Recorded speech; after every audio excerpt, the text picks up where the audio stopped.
The Fake Safety Podcast with Vance and Bart. It's a trap, and there's no comfort fitting in a fake safety that no one believes in.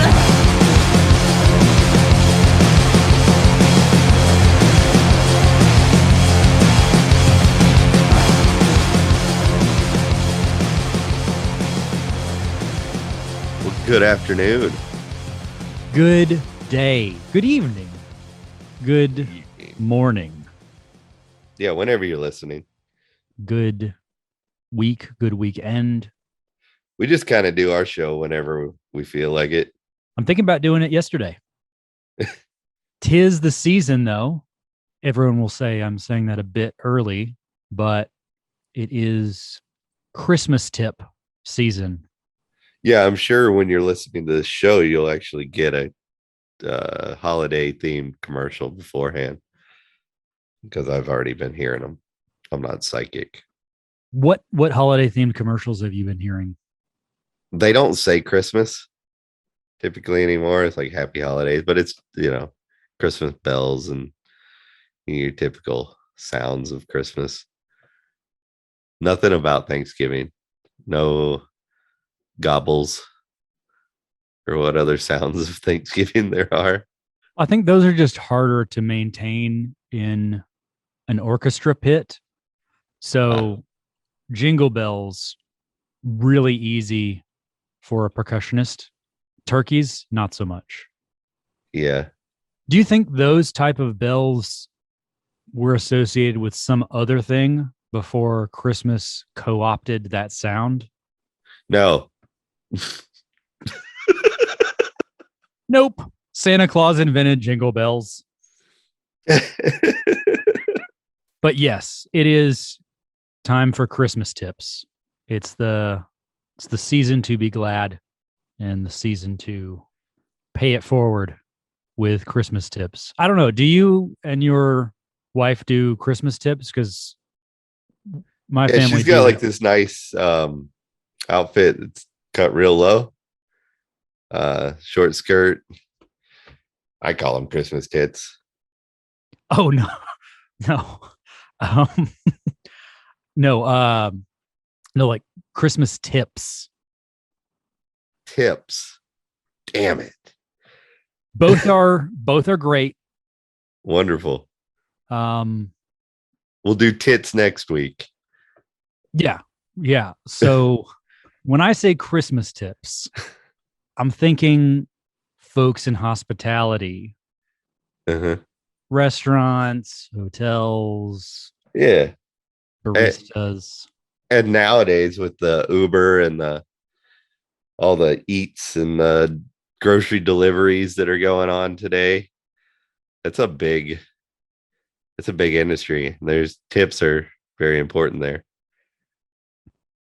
Absolutely. And I think that's why during this season, I would encourage all of our listeners to not only tip very well, but to also think about how you tip.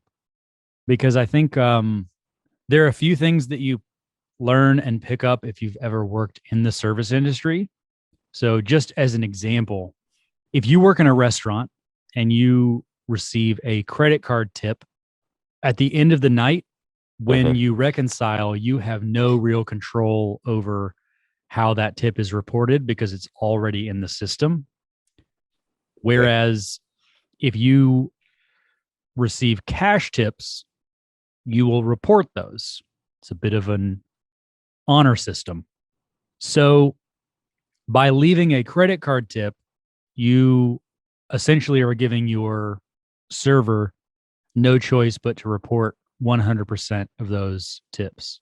However, if you leave a cash tip, you give your server the ability to claw back just a small portion of what might have been stolen from them by the federal government. Mistakenly leave out a couple dollars. Honest mistake. I like that.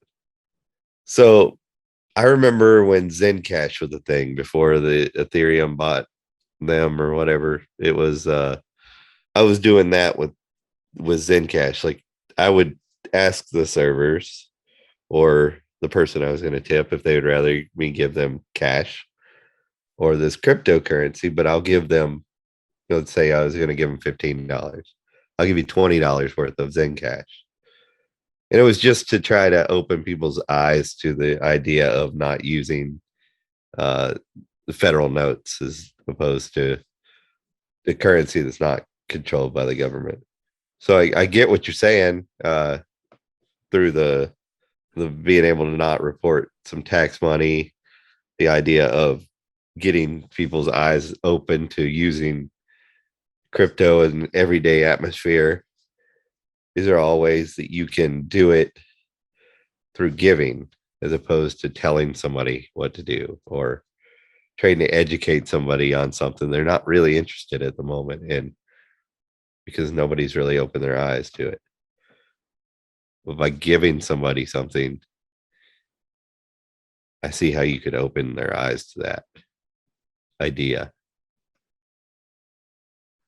Well, and that's, I think, also a good reminder for us in that moment what it's all about, because we're doing this to make not only our lives better, but the lives of others better. Uh-huh. And if you can take the opportunity to make it about something bigger than just, let's say, your political beliefs, and it be more about how you're helping others or educating them or informing them as opposed to being really condescending. Because sometimes, I mean, we've talked about this before, right? Where folks will reach a level of enlightenment that is, let's just say, one rung above where their friends and family are. And the second that they've turned the corner, they look back and say, look at those fools. Yeah. It's the guy who says, this ain't my first rodeo, It's at his second rodeo. right. But it's so easy to do because when you do open your eyes to it, the whole world opens up differently. So it's a hard thing to stop yourself from doing. So we're definitely not kicking you for doing that. It's just you got to realize when you're doing it and stop. Because the pill thing, I have everybody uses it, but it's true. When you take that pill, the world's different all of a sudden. That's what we're trying to do for people through giving. You're not going to get everybody through education or podcasting or the things that you enjoy doing to educate people aren't going to get everybody. The thing that this other person's doing is going to get people that you weren't going to get. That's what we were talking about last episode, or not last episode, but a few episodes back, where it's not about telling somebody they're wrong. As long as if they're spreading liberty their way, then do it. It's okay. And this is a good way of doing it where we can all do this through tipping, through the cash thing.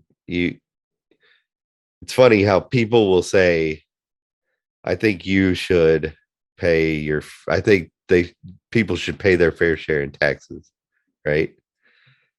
But you give somebody a bunch of cash and they've got the choice of keep it or give it to a state who's not going to do anything for them or anything for their family. What do? Typically they pocket that. They're not going to report it if they don't have to. It's a lot different when you're voting. When you go to vote, you're voting on what other people should do with their money. You're not really voting on what you should do with your money. So it's totally different. So give people cash, give people crypto. And I also can say that the intention is enough, right? Because I'm not telling someone what to do with it. If I give someone a sizable tip, or even just your standard, you know, 15-20%, but I give it to them in cash, how they spend that has nothing to do with me. And that's how I like it. Yeah. It's not up to me to tell them what to do. I'm You're doing for them what you wish people would do for you. Like, I Yeah. wish I would get paid that way.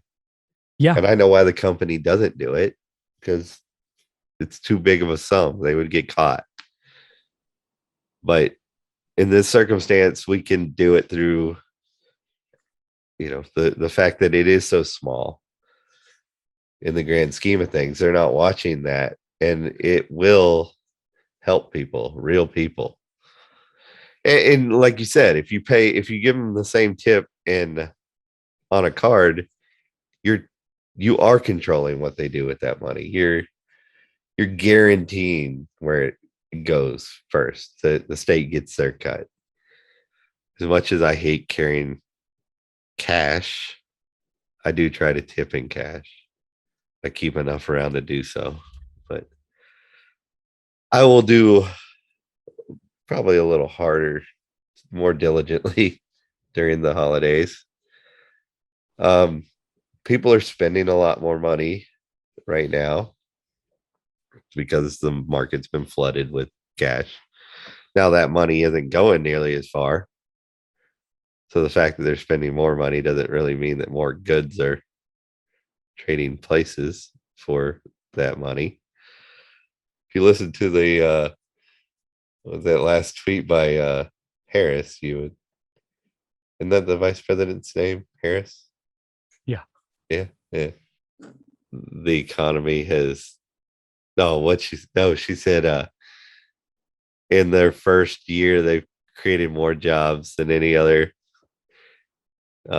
administration, because when they started, the lockdowns were happening and companies were shut down, so they counting like all the people going back to work as new job creations.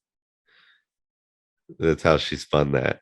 I thought that was pretty pathetic, but That's amazing. I did not see that. That's incredible. I would love to see someone that's got that much audacity. That's very bold. it is. It's And I- it's one thing to spin information to those who might be unsuspecting or, poorly informed, but I feel like the entire world has been paying attention for the last 18 months and would know better. I guess but the what we were talking about before with the people who are the face of the Leviathan, the people who look like they're in charge, right, of the system, they're not that smart. The people manipulating them are a little more intelligent. So they're going to say stupid shit on Twitter. Even their little handlers are still just little peons who think they're changing the world, Yeah, it's not about her. We're never going to learn anything if we're just paying attention to the folks who are talking to us. But they are fun. They are fun to listen to every once in a while. And I wonder, do you ever look at it now and think back when you were a little kid? You would look at all those presidents above the chalkboard, like all the heads, and you're thinking how great it is to be an American here, and there's a flag and just that, I don't know, feeling that you're supposed to have. Like, I remember thinking Patriotism? like they're like heroes, every one of them was a hero in my mind. Like, that's what I truly believed it, to the extent, like, if you'd have told me any of them did anything wrong, I'd have been like, no, They never did anything wrong, you know? There was that cherry tree situation. Right. I bring it up a lot because I do. This thought goes through my head a lot. Whenever I say something bad about the presidents or whatever in the past presidents, I think about the fact that I didn't always feel that way. Did you ever think that, like, how far you got to hear from there? And what about those people that you could see it in their eyes? Like, they know it doesn't make sense because they have to change what they're into with what the news cycle tells them to do. So they have to know somewhere in their gut that there's something wrong, but they don't want to believe it's with that, with the idea of this perfect United States or whatever. And they're still in the system to where it's like something like what Harris said could possibly be like, yeah, look, see, they created all these jobs. I mean, there's somebody believes it, right? Is that true? Are there a majority of people who will read that tweet and believe that? Majority? Probably not. Even if you don't believe the liberty movement's growing, I don't think the majority of people are going to believe that one. But I do think that there are adults that believe it. Because I look at my father, and it's no secret that my brother's in prison, right? And he got addicted to opioids in the Marine Corps. And I'm not saying that that's the Marine Corps' fault entirely. I'm not blaming it all on the Marine Corps. But all the shit that my father's been through with the VA, he was a Marine. My brother, and he's just now starting to believe me when I say America's not the good guys anymore. He's just now starting to come around to that. My brother's been in prison for like 5 years now, 6 years. So a military system and healthcare system that created an addiction that would then create a life that he would then be punished for. Help create, yeah. Sure, yeah. I think that's a good clarification. He is his own person, and I'm not here to say that we aren't responsible for our own actions, but the idea that they laid the foundation for the events that transpired, it's not about laying blame. That's not really what I'm getting at, is that it's their fault. That's not it. It's more just that it's crazy that he would take until now to recognize that all of those variables contributed to the situation he's in now, as opposed to the alternative. Yeah, my father was the idea that scared straight shit. And he was the kind of guy who would call, like, say you found a joint or something, he would call the cop, that his buddy or something, to come over and try to scare his son into not doing that or something, right? And he raised us with an iron fist on a Marine Corps lifestyle. But he believed, man. And none of it was right for me or my brother. My brother needed somebody to he needed somebody to care for him, is what he needed. He was craving some sort of love and affection from somebody. He would get it from anybody who'd show him any attention, which is typically when you're that kind of person. People will show you attention and take advantage of you and, get a ride or get drunk. And that's the kind of people he ended up hanging out with. And learning from peaceful parenting and things like that. My brother had, people say he had colic, but it wasn't that. It was something different. It was bad. He would scream until he would pass out, turn purple and pass out, just scream bloody murder for like a year and a half, the first year and a half of his life. If he was awake, he was screaming. And they would take him to the doctors, and the doctors would act like my mom was just one of those moms that can't handle a baby who cries. But it wasn't that. Babies don't cry until they pass out from not breathing over and over and over again, right? Well, of course, that drives people insane. Like my mom would curl up in the corner and just cry herself till she went to sleep because she had been up all this time, and nobody wanted to go near the baby, just, and you get these imprinted sense of abandonment in the early stages of the baby's brain development. And I'm not saying that my parents did anything wrong per se. It's not like they understood that.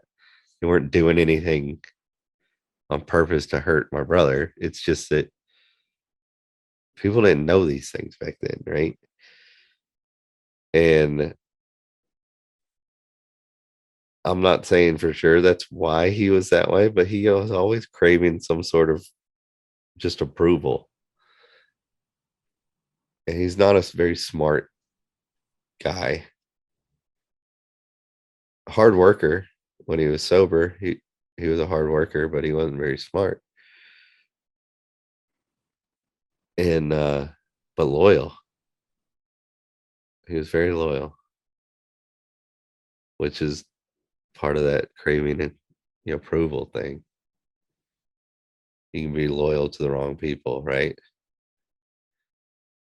And of course, he joined the Marine Corps probably to get approval from his father,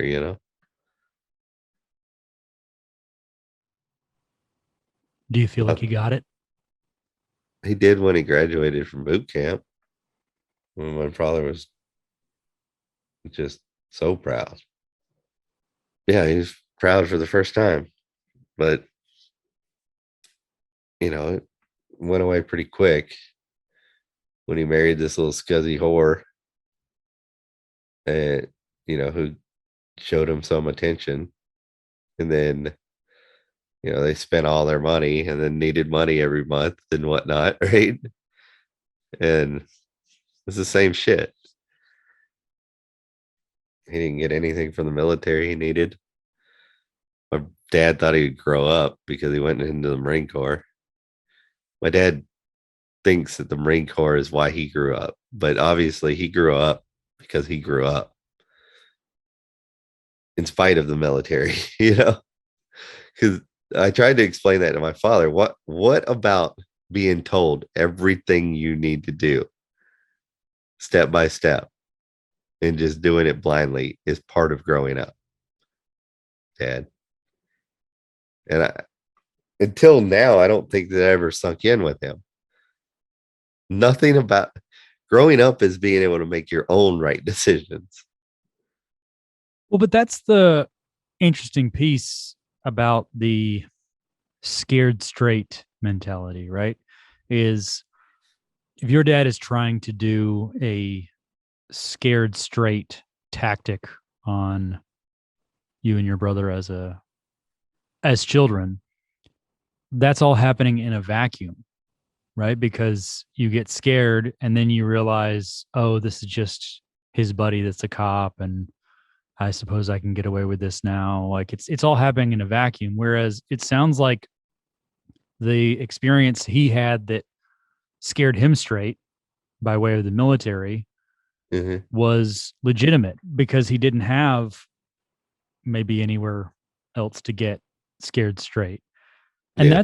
that's a tall order for parents because you always want your kids to have it better than you had it, Uh-huh. but you also want to create a little bit of that struggle that makes them people who are full of character and not ungrateful little brats. Yeah. And I think my dad's mentality was throw something at me, I can get through it.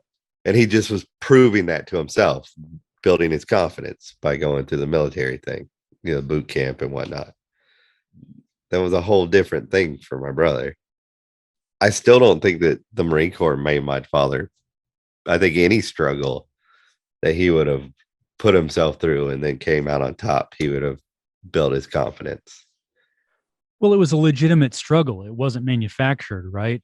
Right. And while I would say that military boot camp is still very much happening in a closed system, what it meant to him was still a very legitimate struggle. It wasn't manufactured from some outside force that was trying to scare him straight. In fact, I'd love to see any metrics around the generational changes that have happened with any of the scared straight programs. For as much of those daytime TV programs who send, rowdy teens to that, Yeah. I don't see a ton of success stories of where are they now? Oh, they're productive citizens.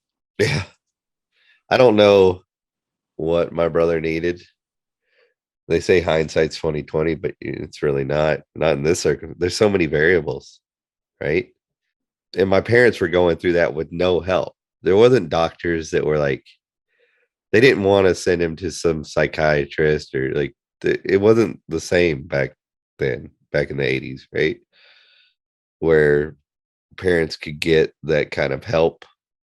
And they were just being, I mean, honestly, the doctors were just like, he's fine. He just cries a lot.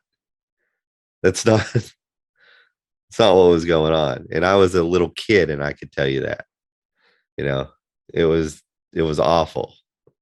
Being a little kid, I was like, oh, pissed off at my brother. But being a father now, I'm like, think about it and what my parents, their struggle was like the guilt of not being able to stop whatever pain he was having.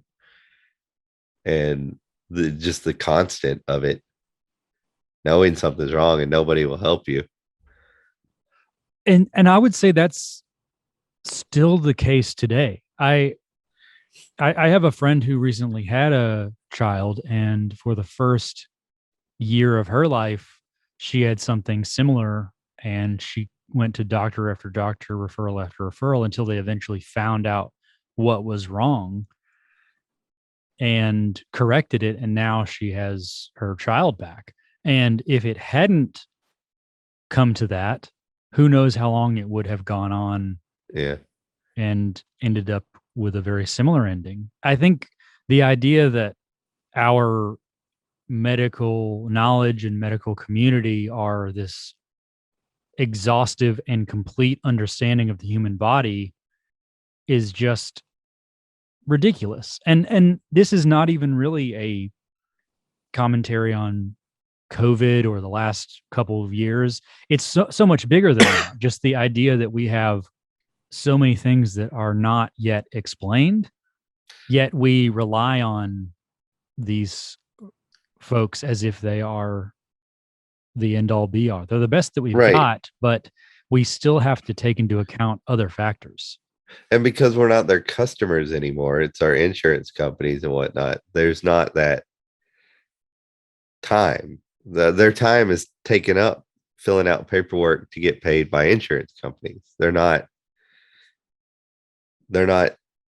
interested in spending time with you or getting to know you or any of that anymore. It's not part of being a doctor anymore. And see, I feel like that right there, even back in the 80s, was a problem. And I think that that would have changed things. Because if you would have stopped and looked at this woman, her kid, her older kid, right? And the father, and seen the whole family. It wasn't just one hysterical woman or one hysterical man. It doesn't matter, woman, man, whatever. I'm not bringing that into the issue, but like it wasn't just one person upset that their baby was crying. It was real. And that never happened. And it's because there's not that connection anymore. Yeah, we've come quite a ways from the town doctor, right? Yeah, or even just a doctor that's your doctor. I mean, yes, you have a primary physician on your paperwork. Like, what is he to you? Does he know your brother's name when you go in there? How's the family? You don't even get that from him anymore. If your focus is on making sure the paperwork's right and not on the patients, what are you going to do? Well, we talk about this a lot with the other positions within the government.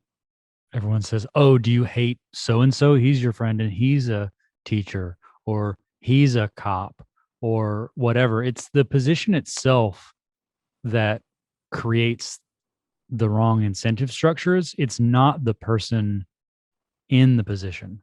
Right. So you're right. There is something to be said for the exception to the rule, the doctor who will go out of their way to create and nurture relationships with their patients, the doctor who will take a pay cut to go be a town doctor in some small town and work with fewer patients and have a better relationship. But the system is very much against that person in the same way that the system is very much against a cop who wants to do the right thing or a teacher who truly wants to educate. Yeah. I know we got off on a tangent besides the tips and whatnot, but this all comes together with just the humanity aspect of what we do through the liberty movement. And it's to bring back humanity to society.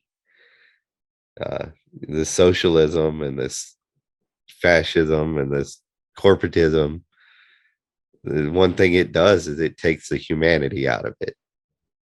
That's what you always hear is like, oh, on paperwork, communism is, the best form of government on paper. Or yeah, I always hear that. And I'm like, yeah, if you factor out humanity, if you take out humans, yeah. And I'm like, have you ever seen ants? I like to bring up ants because they're like, oh, yeah, look at ants. They work together and they make these wonderful places to live. And I'm like, yeah, well, you know what they do with the old ones that aren't strong anymore? They have to go carry the shit in the bottom until they suffocate from the fumes down there and die. Because they're not useful anymore. Useful to the system. There's no individual. You don't care about your kid who's sick. That is eerily reminiscent of how we treat the elderly right now. That's what they want to take enough of the wealth out of the middle class that both people have to work full time. They don't have time to take care of the elderly. That way you'll be dependent on the government for when you get old, right? And then eventually that'll run out but there won't be anybody to take care of you then. And the government will be like, I can't do it anymore. And you'll be, shoveling shit until you die of the fumes. It's ironic that so many of these movements that talk about one group or one people are not unifying movements. It's not talking about all of humanity. It's talking about all the people who agree with this way of thinking and then everyone else. That's why it doesn't really matter which of those ideologies you subscribe to, because you're still choosing a team, and it's not a team that includes or even could include all of humanity.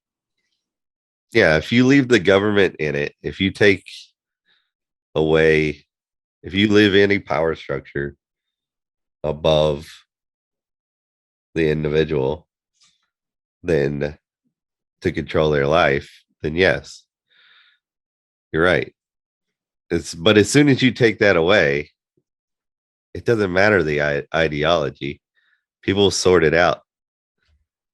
The only thing that we have to work out is the fact that you're going to have to, your ideology is going to have to accept that there's private property that exists.